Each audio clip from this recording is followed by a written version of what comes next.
KJ ഷൈനെതിരായ cyber ആക്രമണത്തിൽ തെളിവുകൾ ശേഖരിക്കുകയാണ് പ്രത്യേക അന്വേഷണ സംഘം. KN Unnikrishnan MLA മൊഴിയെടുത്തു. മെറ്റയിൽ നിന്നടക്കം വിവരങ്ങൾ തേടി. കേസിലെ പ്രതികളായ KM ഷാജഹാൻ, പ്രാദേശിക കോൺഗ്രസ് നേതാവ് CK ഗോപാലകൃഷ്ണൻ എന്നിവർക്കായുള്ള അന്വേഷണം തുടരുകയാണ്. ശരണുണ്ട് കൂടുതൽ വിവരങ്ങളുമായി. Sharan, good morning Sharan. ഈ ഷൈൻ ടീച്ചറെ അപമാനിച്ചവർക്കായിട്ടുള്ള പോലീസിന്റെ അന്വേഷണം തുടരുകയാണ്. ഇതിൽ ചില സോഷ്യൽ മീഡിയ അക്കൗണ്ടുകൾ നിരീക്ഷിക്കുന്നുണ്ട്. ഷാജഹാൻ, ഗോപാലകൃഷ്ണൻ ഇവരെ ഒരുപക്ഷെ ഇന്നോ നാളെയോ ഒക്കെ ആയിട്ട് കസ്റ്റഡിയിലെടുക്കാനുള്ള സാധ്യതയുണ്ടെന്ന് അറിയുന്നു. കാരണം IT ആക്ട് അടക്കം ചുമത്തിയിട്ടുണ്ട്. ജാമ്യമില്ലാത്ത വകുപ്പുകളാണ്. ഇവർ രണ്ടുപേരും ഇപ്പോൾ സ്ഥലത്തുണ്ടോ എന്ന കാര്യത്തിൽ സംശയമുണ്ട്. ഇതിൽ ഗോപാലകൃഷ്ണൻ നമ്മൾ ബന്ധപ്പെടാൻ ശ്രമിച്ചിട്ടും കിട്ടിയിട്ടില്ല. ഒളിവിലാണോ എന്നൊരു സംശയം കൂടിയുണ്ട്. എന്തായാലും അന്വേഷണം ഊർജിതമായി തന്നെ തുടരുകയാണ് അല്ലേ ശരൺ? Good morning.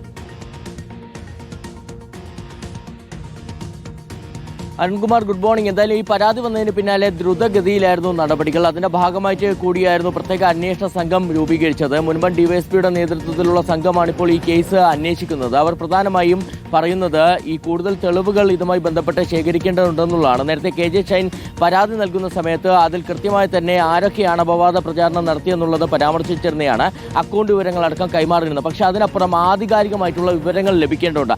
അതിന്റെ ഭാഗമായിട്ടാണ് ഫേസ്ബുക്കിന്റെ മാതൃസ്ഥാപനമായ മെറ്റയ്ക്ക് കത്ത് നൽകിയിരിക്കുന്നത്. മെറ്റയിൽ നിന്ന് വിവരങ്ങൾ ശേഖരിച്ചുകൊണ്ടുള്ള അന്വേഷണത്തിലേക്കാണ് ഇപ്പോൾ അന്വേഷണത്തിലേക്ക് കടക്കാനാണ് ഇപ്പോൾ അന്വേഷണ സംഘം തീരുമാനിച്ചിരിക്കുന്നത്. മറ്റൊരു പ്രധാനപ്പെട്ട കാര്യം, ഈ കേസിൽ ഇപ്പോൾ 2 പ്രതികളാണുള്ളത്. ഒന്ന് KM ഷാജഹാനും മറ്റൊന്ന് CK ഗോപാലകൃഷ്ണനാണ്. ഇതിൽ CK ഗോപാലകൃഷ്ണനെ ബന്ധപ്പെടാൻ കഴിയുന്നില്ല എന്നുള്ളതാണ് പോലീസ് പറയുന്നത്. ഇയാൾ ഒളിവിലാണെന്നുള്ളൊരു സംശയമാണ് നിലവിലുള്ളത്. എന്തായാലും ഈ 2 പേരെയും കസ്റ്റഡിയിലെടുക്കേണ്ടതുണ്ട്, ചോദ്യം ചെയ്യേണ്ടതുണ്ട്. അതായത് ഇവർ പ്രത്യക്ഷമായി ആ കുറ്റം ചെയ്തു എന്നുള്ളത് നിലനിൽക്കുകയാണ്. ഇവർ അക്കൗണ്ടിലൂടെ ഇത്തരത്തിൽ വ്യാജ പ്രചാരണം നടത്തിയെന്നുള്ളത് വ്യക്തമാണ്. പക്ഷേ അതിനപ്പുറം ഗൂഢാലോചന, ഇവർ എങ്ങനെയാണ് ഈ ഗൂഢാലോചന നടത്തിയത്, ഏതെങ്കിലും തരത്തിലുള്ള ഗൂഢാലോചന ഇതിന് പിന്നിലുണ്ടോ എന്നുള്ളതൊക്കെ തന്നെ ഇവരെ കസ്റ്റഡിയിലെടുത്ത് ചോദ്യം ചെയ്യുമ്പോൾ മാത്രമേ വ്യക്തത വരികയുള്ളൂ.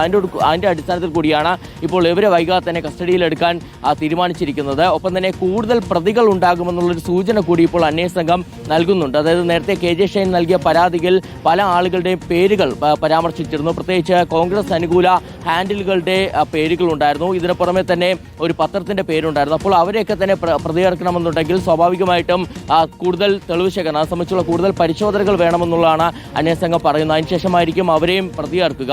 മറ്റൊരു പ്രധാനപ്പെട്ട കാര്യം പറയാനുള്ളത്, ഈ ജില്ലയിലെ 4 MLA-മാർ തങ്ങളെ സംശയത്തിന്റെ നിഴലിലാക്കി KM ഷാജഹാൻ എന്ന് പറഞ്ഞുകൊണ്ട് KM ഷാജഹാനെതിരെ ഒരു പരാതി നൽകിയിരുന്നതാണ്. അപ്പോൾ ആ പരാതി ഇതിനോടൊപ്പം തന്നെ അന്വേഷിക്കാനാണ് ഇപ്പോൾ തീരുമാനിച്ചിരിക്കുന്നത്.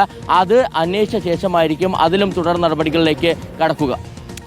ഓക്കെ, ശരണാണ് വിവരങ്ങൾ നൽകിയത്. ഷൈൻ ടീച്ചറിനെതിരായിട്ടുള്ള അപവാദ പ്രചരണത്തിൽ പോലീസ് എന്തായാലും നിലപാട് കടുപ്പിച്ച് തന്നെയാണ്. മിക്കവാറും കുടുങ്ങും എന്നുള്ളതാണ്. അതിൽ ഷാജഹാനെതിരെ കുരുക്ക് ഏകദേശം മുറുകിക്കഴിഞ്ഞിരിക്കുന്നു. പിന്നീടുള്ളത് ഗോപാലകൃഷ്ണനാണ്. കോൺഗ്രസിന്റെ പ്രാദേശിക നേതാവാണ്. പറവൂരിൽ നിന്നുള്ള ഒരു പ്രാദേശിക നേതാവാണ്. അനാവശ്യമായിട്ട് ഇത്തരം വൃത്തികേടുകളൊക്കെ എഴുതി പിടിപ്പിച്ചാൽ എന്താ ചെയ്യാൻ പറ്റും? ഇത് ഇങ്ങനെ പോയാൽ അത് ഏത് നിലയിലായിരിക്കും?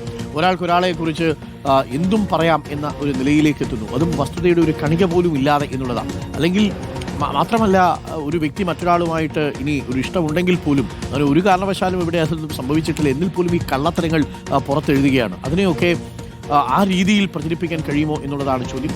ഏതെങ്കിലും തരത്തിൽ അതിനകത്തൊരു ബുദ്ധിമുട്ടോ വിഷമമോ ഒരാൾ പറയാത്തിടത്തോളം കാലം, അതല്ലെങ്കിൽ അതൊരു പരാതിയായിട്ട് ഒരു ശബ്ദമായിട്ടൊന്നും നമ്മുടെ മുന്നിൽ വരാത്തിടത്തോളം കാലം, അപ്പോൾ അത് വളരെ മോശമായി പോയി. ഷൈൻ ടീച്ചറിനെതിരെയുള്ള ആരോപണം ഇപ്പോൾ പോലീസ് അന്വേഷിച്ചുകൊണ്ടിരിക്കുകയാണ്. ഷാജഹാനെയും